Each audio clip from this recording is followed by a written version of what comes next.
What is a tunable tin whistle, and do you need one?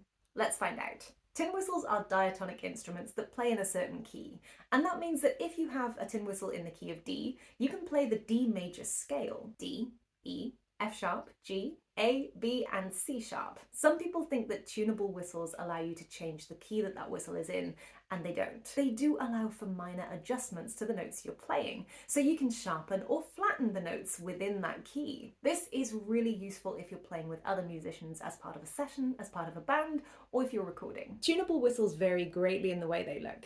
This one, for example, is a plastic mouthpiece that slides on top of the whistle. This mouthpiece is actually made of metal and slots onto the whistle a little further down. On the Dixon whistle, we have a plastic longer mouthpiece that actually has a brass tuning slide much further down the whistle, and the Burke here has a tuning slide on the outside of the whistle rather than the inside. The whole point of the tuning slide is to be able to flatten the notes that you play, and the further you extend the whistle, the flatter the notes will be. Whistles actually tend to change in tuning the more you play, the more you warm your whistle up, so this can be really useful if you're playing in a session and you notice that your whistle is sounding a little sharp in comparison to the other instruments you're playing with. As an audible example, here's what happens if I push this tuning slide right up to the hilt. And if I extend it as far as it'll go.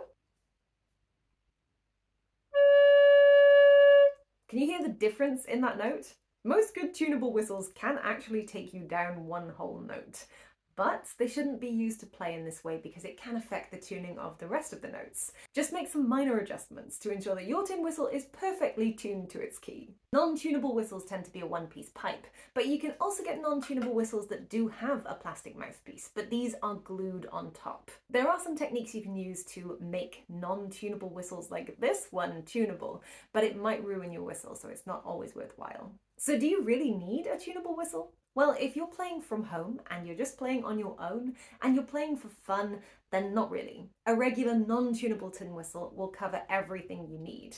But if you ever plan to play with other musicians out in a session, as part of a band, or even if you're planning to play along with backing tracks, then a tunable whistle could be really useful.